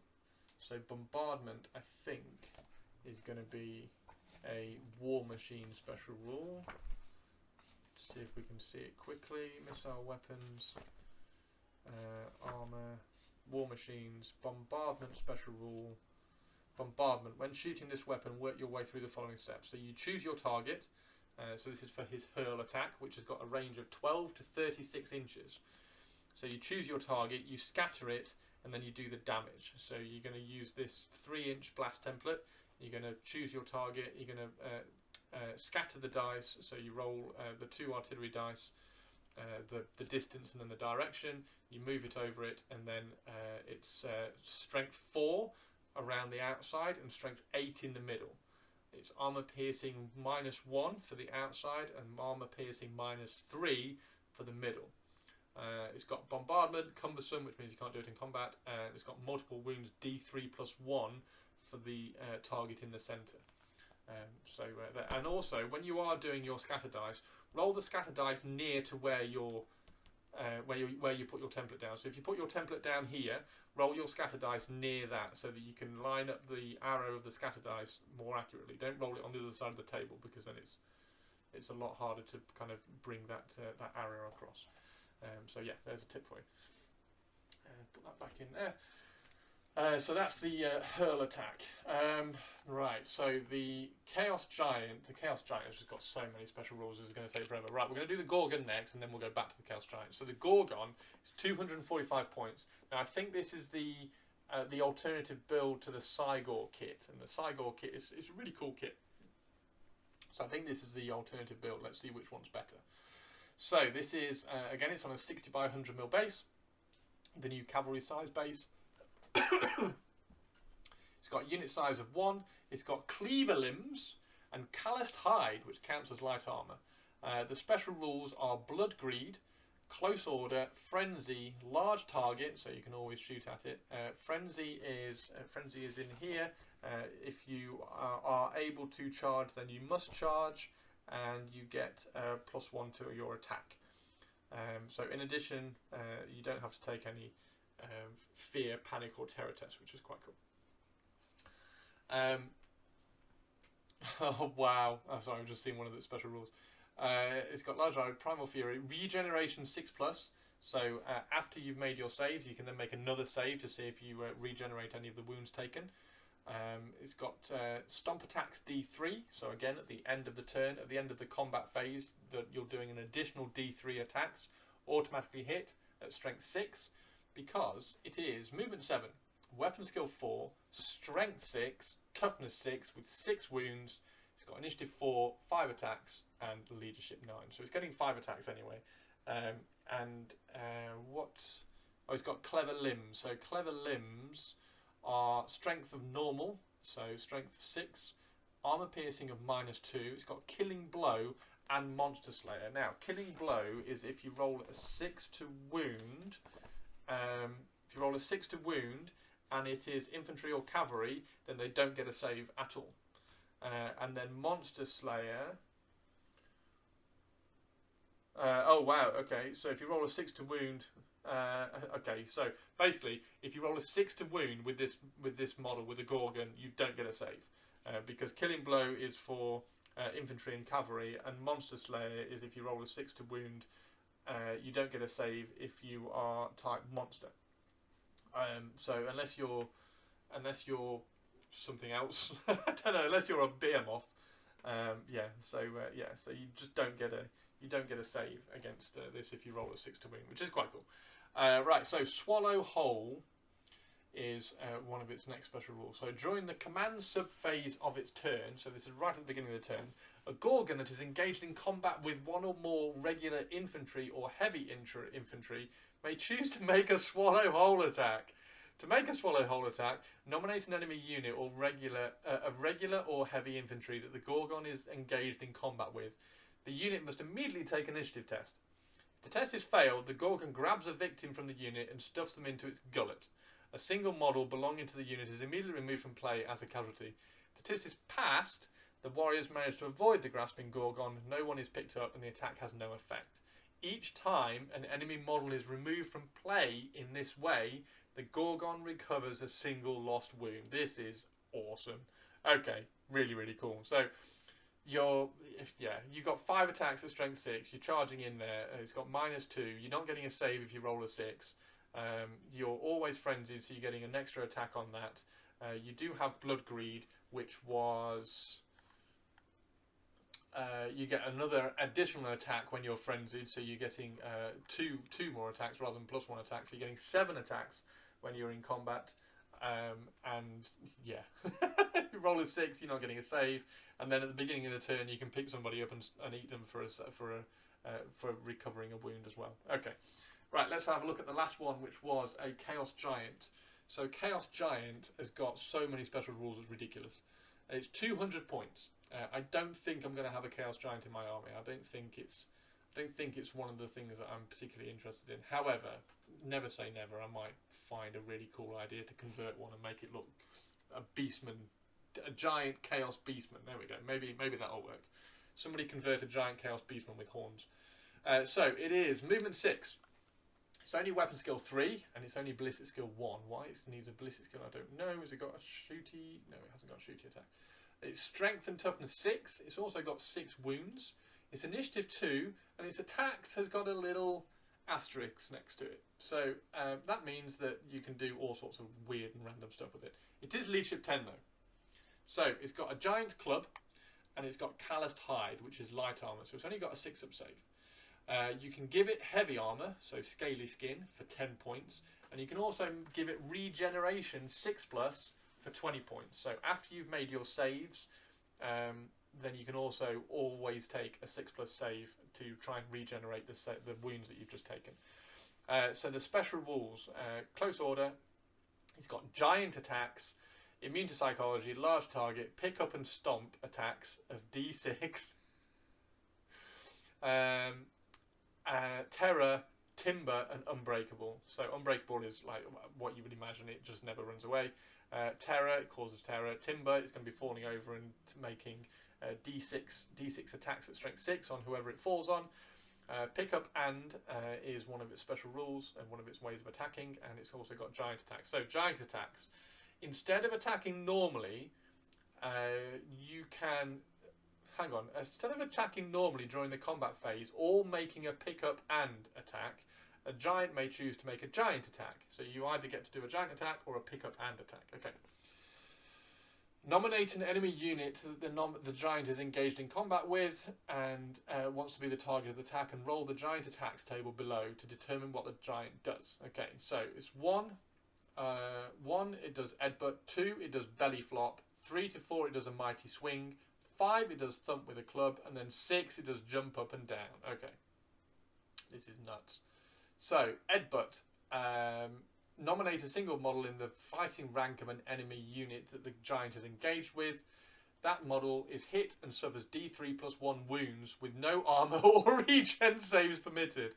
Ward saves may be attempted as normal. So if you roll a 1, he picks somebody up and just headbutts them, and they just take D3 wounds automatically. So belly flop, the giant crashes down bodily upon the enemy. Place a small 3-inch blast template so that its central hole is directly over the centre of the target unit. Any model exactly like this that we did a second ago. So the war machines, the bombardment. So exactly like that. You place a 3-inch template exactly over the centre of the unit. Any model, friend or foe, but not including this model, whose base lies underneath the template risks being hit. So risk being hit means that you roll a 4+. If you roll a 4+, then you are hit. Using the strength characteristic of the model with an AP armor piercing of -2. So it's strength 6. So everybody underneath there on a 4+, you take a strength 6 hit at an armor piercing of -2. Mighty swing on a 3 or a 4. The giant swings its club through the enemy ranks. For this attack, the giant is subject to the random attack special rule and has an attack characteristic of D6+1. Random attacks is the attack characteristic. The giant's club has a strength characteristic of strength +1, so it's strength 7, and an armor piercing of -2. So, so it's D6+1, so you could make 7 swings, or 7 attacks at strength 7 with this. Now, this is, I think they automatically hit. The giant swings his club. For this attack, the giant is subject to the random attack special rule and has an attack. What's the random attack special rule? Because I know the random attack is D6+1, but does it automatically hit? Where's random attacks? Random attacks. Each time a model has a special rule, roll the dice to determine how many, and then roll to hit as normal. Okay, so it does roll to hit as normal. So you're rolling D6+1. That's how many attacks you get, and you're hitting with a weapon skill of 3. So it's not that good, but it's all right. And then thump with club. This is if you roll a 5 on the giant attacks table. So thump with club is the giant grasps its club two-handed and cracks its enemy on the head. Boom. Nominate a single model in the fighting rank of the enemy unit the model is engaged with to be the target of the attack. For this attack, the giant's club has a strength characteristic of strength +4, so strength 10, an armor piercing of -4, and the multiple wounds D6. Oh my god. Okay, so it's strength 10 and an armor piercing of -4. So unless you've got a 2-up save, you're not getting a save against this. And it's got multiple wounds D6 as well. So you could just kill a hero in the front rank on this. This is awesome. The giant, so on a 6, final one, 6, jump up and down. The giant jumps around, kicking and flattening the enemy. For this attack, the giant does not use its club. Instead, the target suffers D6+1 hits, each using the strength characteristic of this model, with no armor save permitted, although you can take ward and regen saves as normal. So it's strength 6, so you're just taking D6+1 hits, automatic hits. You don't roll to wound, don't roll to hit. So D6+1 hits, strength 6, roll to wound, no armor saves, dead. Right, so the final one is pick up and. So you can either do the giant attack, so roll on the table, or you can do pick up and. Pick up and is, instead of attacking normally during the combat phase or making a giant attack, a giant that is engaged in combat with one or more units whose troop type is regular infantry or heavy infantry may choose to make a pick up and attack. To make a pickup and attack, so awkward to say. Nominate an enemy unit or of regular or heavy infantry that the giant is engaged in combat with. The unit must immediately take an initiative test. If the test is failed, a victim is picked up by the giant. What happens next does not bear thinking about, but whatever it is, a single model belonging to the target unit is immediately removed from play as a casualty. If the test is passed, the warrior manages to duck and dodge away from the giant's grasping hands. No one is picked up and the attack has no effect. Next, roll a d6. Oh my god. On a roll of a 1 to 3, the giant forgets what it is doing and makes no further attacks. On a roll of a 4+, the giant attempts to pick up another enemy. The target unit must make another initiative roll. So pick up and is make an initiative roll. If you fail it, I pick up a model and then I roll a dice. On a 4+, you take another initiative test. If you fail it, I pick up a model and then I roll another d6. If I roll a 4+, you make another initiative test. I pick up another model, etc., etc. Enemy models removed from play are considered to have been removed from the fighting rank of the enemy unit. Oh, that's cool. So fighting rank means that you don't get the rank replenished. So the models behind the fighting rank don't push forward. So you lose that attack in your turn. Okay, so also a giant's club is in combat. A giant's club may have different characteristics and special rules depending on what they do with it, as described in the giant attack special rules. So that's just what the giant's club is. That's quite cool. Okay, now one thing we've got to do before we go and have a look at the Chaos Mutations is we need to find what the other models were that were in the Chaos Warriors. So we need Chaos Ogres and Chaos Trolls. So Chaos Ogres, these are in the Chaos Warriors of Chaos book. Chaos Ogres are... Where are they? Chaos Trolls and Chaos Ogres. Here we go. So a Chaos Ogre is 33 points each. It is movement 6. It's got weapon skill 3, ballistic skill 2, strength 4, toughness 4, 3 wounds, initiative 2, 3 attacks, and leadership 7. It's Monstrous Infantry and it's on a 40 by 40 mil base. And you can have unit size of this is 3 to 15, so you can only have 15. This is maximum size to Chaos Ogres, which is interesting. You can have the entire unit can have additional hand weapons at 3 points each, or it can have great weapons at 4 points each. And you can have the entire unit may replace the Mark of Chaos Undivided. Oh, this is interesting. So this is a way to get marks of Chaos in your beastmen army. So the entire unit may replace the Mark of Chaos Undivided with the Mark of Khorne, Nurgle, Slanesh, or Tzeentch. And then a unit may upgrade Champion, Mutations, Standard Bearer.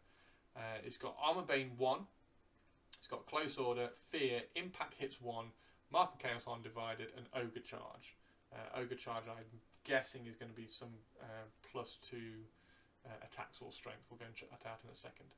The armor piercing characteristic of any impact hits caused by this model with this special rule is improved by the current rank bonus. Oh, that's cool. So impact hits 1. So impact hits happen right at the beginning of the combat phase, and they are an automatic hit at the strength of the unit. So the strength is strength 4, but obviously if you have 2 ranks, then that's at strength 4 minus 2 armor piercing. That's quite cool. And then the Chaos Trolls are 41 points each. They have Troll Vomit, Callous Hides, which is light armor, and you can have them in a unit size of 1 to 9. They are also on a 40 by 40 mil base, and they are movement 6, weapon skill 3, ballistic skill 1, which is fair enough. They are strength 5, toughness 4, so they're a little bit stronger than Chaos Ogres. They are 3 wounds, initiative 2, 3 attacks, but their leadership 4. Now their special rules are Armor Bane 1, so if they roll a 6, you're getting an additional armor piercing on it. They have Close Order, Fear, Flammable, Regeneration 5+, and Stupidity. Now Flammable is if you get if you get hit by a flaming attack, you cannot make your regen save against it, which is cool. So they've got Regeneration 5+, and they have light armor, which is a 6+ save right at the beginning as well. They also have Stupidity. Now Stupidity I don't think I've seen yet, so I don't know what it does. I would imagine you have to roll at the beginning of the turn to see what they do. Unless it's engaged in combat, a unit with this special rule makes a Stupidity test during the start of turn subphase. To make a Stupidity test, Test against the unit's leadership. So they are leadership 4. If the test is failed, the unit becomes stupid. A stupid unit moves during the compulsory move subphase, moves straight ahead without performing any maneuvers, and it cannot charge or cannot march or charge. Okay, so if they fail their test, they just like move forward, move forward, move forward. So you have to roll. Oh my god! You have to roll a leadership test of 4 to even charge with this unit. Okay, whatever. Okay, so Troll Vomit is in combat. It's strength 3 -2 armor piercing, or you can make the normal attack. Chaos Troll that is in base contact with an enemy model may make an additional attack each turn with this weapon. Okay, so you don't have to pick, sorry. This attack must be made last after all other attacks have been made, including stomp attacks, but hits automatically. That's quite cool. Okay. Right, now let's go and check out what... oh no, Ogre Charge is the armor piercing characteristic of the impact hits is an additional -1. Right, so they are the other 2 units which you can take in the Beastmen army list. Let's go and have a look at magic items. Magic items. Right. Before we get to magic items, we have Chaos Mutations. So, Slug Skin. Wow, there's a lot of Chaos Mutations you can take here. There's a lot. This is going to be fun. Okay, so Slug Skin. This is 50 points. An enemy model that directs its attacks against this model or enemy unit it has joined during the combat phase suffers a -1 modifier to its hit rolls. Okay, so 50 points, your Doom Ball can be -1 to hit. That's quite cool. Crown of Horns, this is 45 points. Characters only. This character and any unit that they have joined gains Stubborn. Okay, so Stubborn.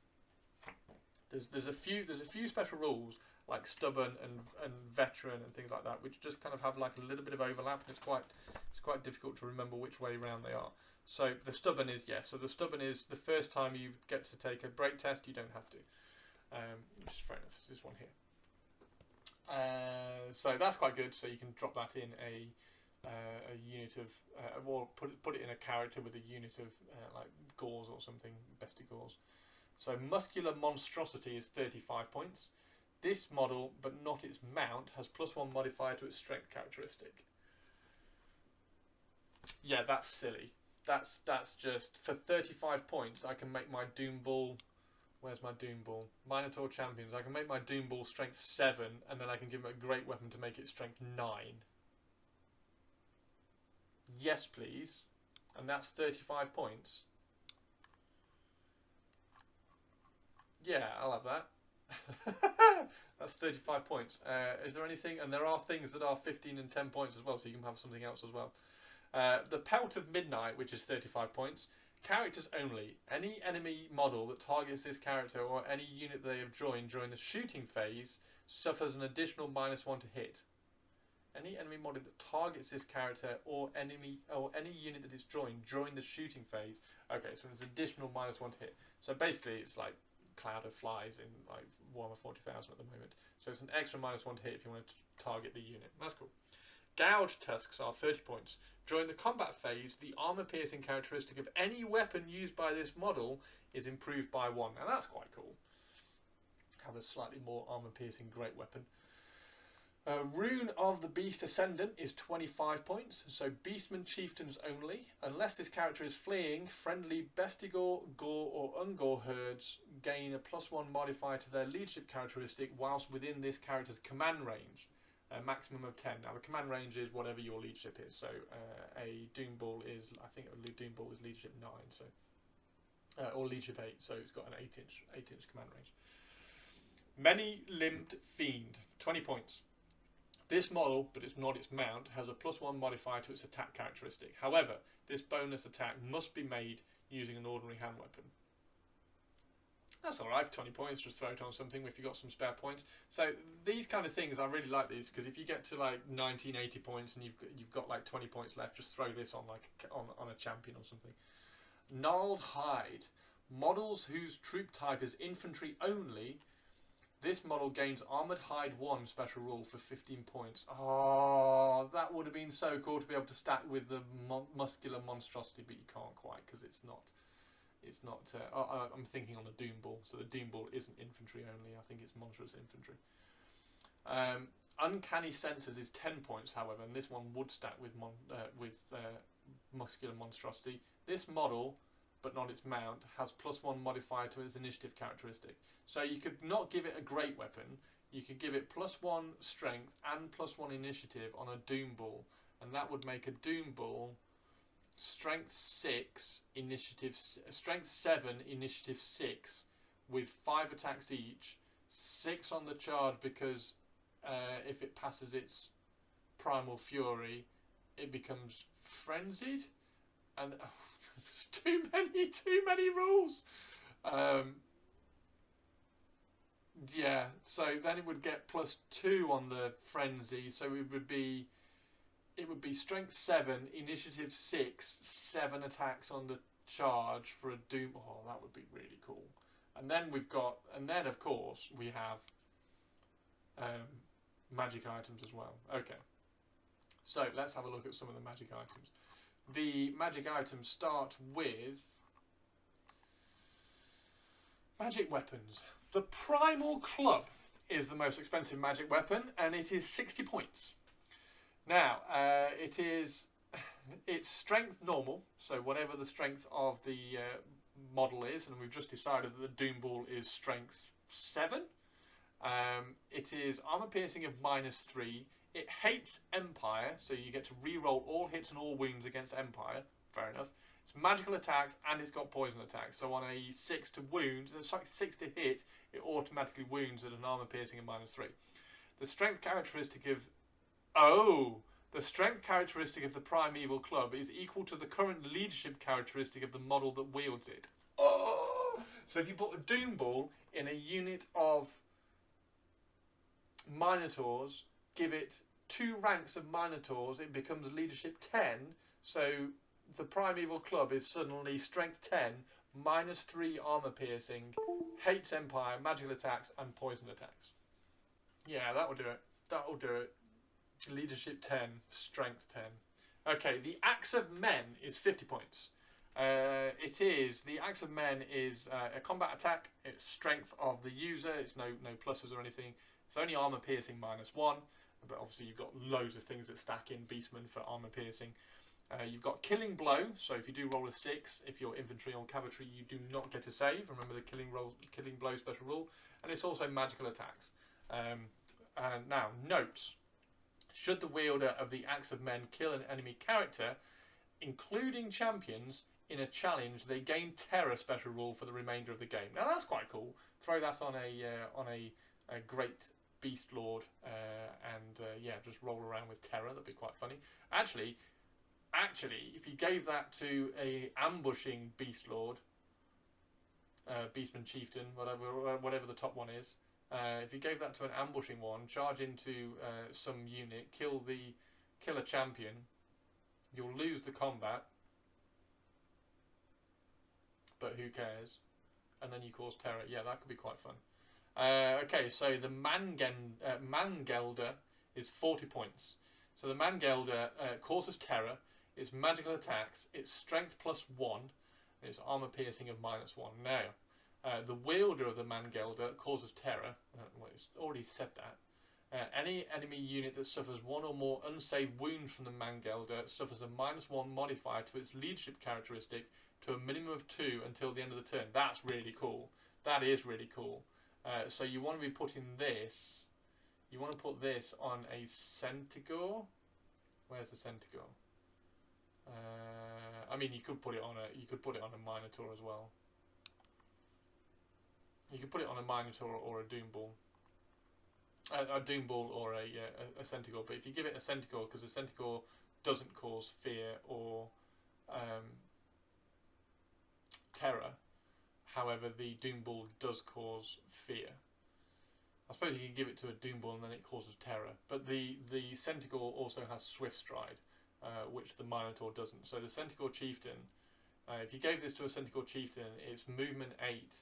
But it's got Swift Stride, so when the unit if it fails its leadership test and the unit turns and runs away, you are getting an additional D6 plus an additional 3 inches on charging it down on top of your movement characteristic. So you could just run through units with like a centaur with this weapon. That would be quite cool. So that's the Mangelder. A hunter's spear is only 35 points. Crafted to fell the mighty beast of the far north. This thick-hafted spear bears enchantments, allowing it to penetrate yards of flesh and muscle, skewering the foe through and through.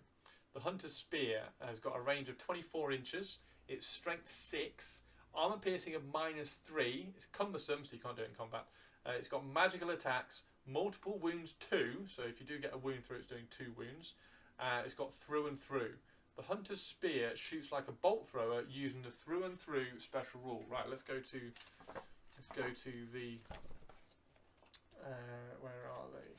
War machines, bolt throwers, through and through. A bolt thrower shot can cut through several ranks of troops. If the target of the bolt thrower is a formed unit of any type, be it close order, open order, and so on, and the roll to hit is successful, the shot causes 1 hit per rank, including the rear rank, even if it's incomplete, if the bolt thrower lies in the unit's front or rear arc. 1 hit per file if the bolt thrower lies in the unit's flank arc. Oh, wow. Okay, so... Oh, wow. Right, so what is the best character's ballistic skill? Because you want this shooting into a rank's flank. And you can do that with ambushers. Because it's range 24, strength 6, -3 armor piercing. It's got through and through, and it's got multiple wounds. So what's the best? What's the best? So a Beast Lord is ballistic skill 3. I don't think there's going to be anything that's better than the ballistic skill 3 is there on a character. No, they're all ballistic skill 3. So what you do is you give this to a Wargore, who's ballistic skill 3. You then give him ambushers. You then can make him an ambusher at 65 points. You then give him the spear, so he can go charging out and just throwing a spear down the rank of down the ranks or files of some enemy units and just causing chaos. That would be really, really funny. Okay, let's have a look at some of the magic armor. Pelt of the Dark Young is 40 points. Pelt of the Dark Young may be worn with other armor. The wearer of the Pelt of the Dark Young improves their armor value by 1 up to a maximum of 2+. In addition, its wearer and any other unit that they have joined have magic resistance -2. Magic resistance. Is that a special rule in here, or is that just you get -2 for something? Magic resistance. Magic resistance. The casting roll of any enemy spell that targets a unit suffers the modifier of. So if you are targeting that unit, you are -2 to your casting roll. That's quite cool. I quite like that. That's for 40 points. So the Blackened Plate is 25 points. The Blackened Plate is a suit of full plate armor. In addition, the wearer has a 3+ ward save against any models suffered that were caused by an attack that has the flaming attack special rule. I love these kind of.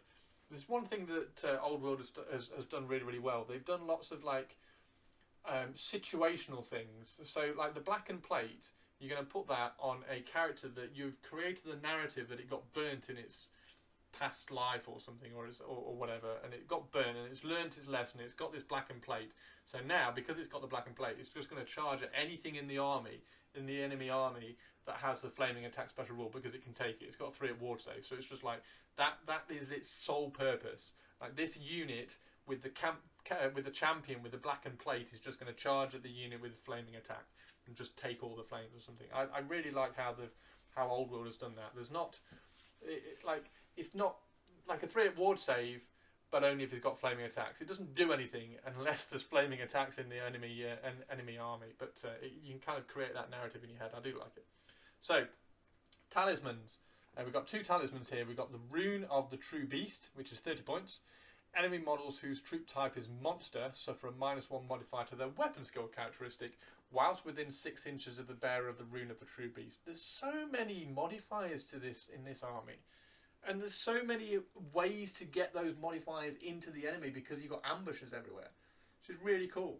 Okay, so Dark Heart is the first magic item, which is a common magic item. Now, common magic items mean you can take as many of these as you like. So you could, if you wanted to, give this to every single unit champion, because it's only 25 points as well. Single use. During the command subphase of their turn, the bearer of the Dark Heart can consume it. The model immediately recovers a wound. Awesome. Now we've got 4 magic standards. We've got the Totem of the Rust, so 50 points. Every enemy model, friend or foe, within 6 inches of the model carrying the Totem of the Rust suffers a -1 modifier to its save rolls. Okay, that's quite cool. The Manblade standard is 40 points, and all enemy units within 6 inches of the model carrying the Manbane standard suffers another -1 modifier to the leadership characteristic to a minimum of 2. Okay, so again, we can stack some leadership characteristics on this. There are other ways of doing that as well, I'm sure. A unit carrying the Vitriolic Totem gains the Poisoned Attack special rule, and this is 30 points. Poisoned attacks. What would you give that to? If you gave that to Gauze, Bestigors. Can Bestigors have spears? No. Shields. So the Ungors can have thrusting spears, can't they? But they can't take a magic banner. I'm trying to think of the best one to give these to.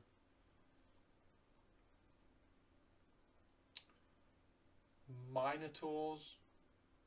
You can have a magic banner on a Minotaur unit. They've got 3 attacks each, so you'd have 9 attacks on the front rank. 12 attacks if it was a front rank of 4. If you could get them all into combat, so 12 attacks with poisoned attacks would be quite good. It's quite interesting actually. It's quite cool. What would a Vitriolic Totem look like? There's a conversion idea for you. Make a Vitriolic Totem banner for Minotaurs. Banner of Outrage, 25 points. A unit carrying the Banner of Outrage may re-roll its leadership test when testing for Primal Fury. That's really good. That's really good. That's disappointing that that's not a common item, because that would just go everywhere. That's really cool, because you want to be in Primal Fury as often as you can. That's very cool. Okay, so we've got enchanted items and arcane items left. Now, enchanted items is Stone of Spite, 45 points, single use only. During the command subphase of their turn, if they are not engaged with combat, this character may use the Stone of Spite until your next start of turn subphase. So this is command phase to start of turn. All wizards, friend or foe, suffer a -2 modifier to their casting rolls. No range on this. This is battlefield wide. So once per game, you can just go -2 casting. That's quite cool. Horn of the First Beast is 30 points. Unless the bearer of the Horn of the First Beast is fleeing, any friendly unit that is within 18 inches may use its leadership characteristic when testing for Primal Fury. That is very good. 30 points. So we need to convert a Doom Bull with a Horn of the First Beast for 30 points. So you can make everybody use that as leadership. Actually, no, you just give it to like a Bray Shaman or something, and give that the Horn of the First Beast, because I'm pretty sure he's like leadership 8 or 9. Let's go and have a very, very quick look. So who is the best leadership in here? So the Doom Bull is leadership 8. The Warhoof, the Centaur one, is leadership 7. So forget that. Yeah, so leadership 8. So a Great Bray Shaman is leadership 8. A Wargore is leadership 7. A Bray Shaman is leadership 7. So leadership 7, leadership 8. For 30 points, you can have that as an 18 inches. And that's going to help your Bestigor units, your Gore herds and things like that. That's quite good. Because Bestigors are leadership 7, Gore units are leadership 6. Okay, the Skin of Man, 15 points. Beastman Chieftain and Beastman Shaman, whose troop type is infantry only. So this is only like the lieutenant versions. The wearer of the Skin of Man gains the Scout. Oh my god. Gains Scout and Vanguard. Okay, so Scout means that you can deploy anywhere you like outside of 8 inches. Oh no, 12 inches. You can deploy it anywhere you like, but it's got to be outside of 12 inches from the enemy units. So anywhere you're out on the battlefield, so you can forward deploy. But Vanguard then allows you to move in the first turn. before the first turn. So Vanguard then allows you to make a normal move before everything else. So you forward deploy. If you don't get the first turn, you can move backwards behind something, and if you do get the first turn, you can move forwards and threaten a charge. Yeah, doesn't say that you can't charge. Brilliant. Wow. Okay, that's really good for 15 points. Arcane items. The Plague Chalice is 40 points. If the bearer of the Plague Chalice rolls any natural double while making a casting roll, not including rolls of a natural double 1, so it doesn't stop a miscast, the spell is cast as a perfect invocation, regardless of the casting value. Oh, wow. However, each time the bearer casts a perfect invocation, they suffer a strength 4 hit with no armor save required. But you can take ward and regen saves if you want to. That's quite cool for 40 points. So the chances of you rolling a double are quite high. Hag Tree Fetish is 30 points. Whenever the bearer of the Hag Tree Fetish successfully casts a magic missile, they may re-roll any failed rolls to wound. That's quite good as well. I'm liking that one. So magic missiles, we'll have a look at some magic missiles at some point. See what the beastman lore is like. For 15 points, then you can also have a jagged dagger. A jagged dagger can only be used by a wizard that has joined a unit. Oh, this is going to be stabbing people, isn't it? Before making a casting roll, the bearer of the jagged dagger may make a sacrifice. One model belonging to the bearer's unit is immediately removed from play as a casualty. The bearer may then modify their casting roll by adding the wounds characteristic of the sacrifice model to the result. Oh, wow. Okay. So you could give that, oh my word. You could give that to the Dragon Ogre Shaggoth. You could kill something that it's in a unit with. Oh, can it join a unit? I don't think it can join a unit. Its base is too big. That's not going to work. So you'd have to do that with a Bray Shaman. Note, this is a modifier to the result of a roll. It does not negate rolling a natural 1. Okay. Okay, let's have a look at the lore of beasts. So this is the final little bit. This is magic, the magic spells that we can cast. We've got 3 magic spells in the lore of beasts, and we can swap out one of our randomly generated spells with one of these if we want to. So Vile Tide is a magic missile. It's got a casting value of 8+. It's got a range of 15 inches. The target enemy unit suffers 5d6 strength 1 hits with no armor save permitted. Ward and regen saves can be attempted as normal. Okay. 5d6 is quite a lot, but it's only strength 1, so you're going to have to be rolling a lot of 6s. But 5d6 is, what's the average on 5d6? I think it's 18, 17, 18, something like that. That's pretty good going. So you might be doing 3 or 4 wounds on that casting value of 8+. So Devolve is a magic missile. Remember, if you are a level 4 Great Bray Shaman, you are adding 4 to your casting roll as well. So on an 8+, you only need to roll a 4 on 2 dice to get the spell off. Devolve is also a magic missile. Casting value of 8+, range 15 inches. The target enemy unit must immediately make a leadership test. If the test is failed, it loses a number of wounds equal to the amount it failed its test by. That's quite good. That's an 8+ as well. Range of 15 inches is quite good. Mantle of Gorok, so that would be really good for trolls, for instance. Force the trolls to make a leadership test, and you could take out some trolls. Mantle of Gorok is the final one, which is an enchantment. It's a value, again, it's an 8+ to cast, so Great Bray Shaman, you only need to roll a 4, and you cast it on yourself. Until the end of this turn, the caster gains +d6 modifier to their strength characteristic and attack characteristic to a maximum of 10. However, if you roll a 6, the modifier is lost, and the caster instead loses a single wound. Now, I'm going to quickly check if the Dragon Ogre Shaggoth has the Law of Beasts special rule, which means that it can take... no, it does not. So it can't take this one. What was the other one? There was another. Wasn't there another caster in the characters? No. Okay. So it's only, you can only give that to Beastman Shaman.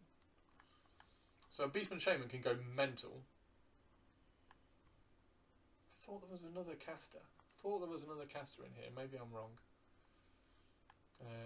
The Dragon Ogre Shaggoth has just got a bound spell, So maybe it was that. Okay, that's quite good. So that's the last one. So you can make your Great Bray Shaman just go nuts. So improves its strength and attack. So a Great Bray Shaman, if you're given that spell, a Great Bray Shaman will all of a sudden become strength 4 plus d6 and attacks 2 plus d6. That's alright, stick him in a unit. It'd be quite good. Right, so there we go. That is the whole Chaos Beastmen, Beast of Chaos, Chaos Beastmen, Beast of Chaos army list for Old World. There's a lot in there's a lot in there. There's a lot of layering, and there's a lot of like Primal Fear, and then like the Blood Fury and Blood Rage and all that kind of all stacking up and doing little bits here and there.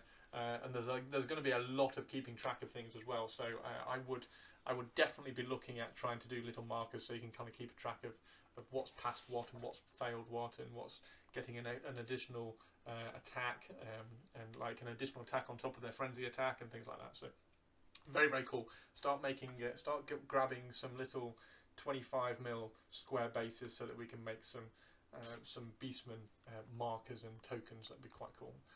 Right, so thank you very much, everybody. I hope you enjoyed that little trip down the Chaos Beastmen army list, and I will look forward to seeing you in the next one. Please drop me a like or a comment. Always very, very welcomed on these YouTubes, mainly because like YouTube algorithms are a nightmare, and also I'm trying to get to 1 million subscribers because that would be cool. So thank you very much, everybody. Please drop me a like and a subscribe. Hit a follow on my Twitter or Instagram or anything like that. It's just @ChrisFrostin, and you can find me on Twitch most days of the week. It's twitch.tv/ChrisFrostin, and please tag me on any of your Chaos Beastmen army plans or models which you are working on. That would be awesome. Right, thank you very much, everybody. Take care and have an amazing weekend. Thanks very much. Take care. Bye bye.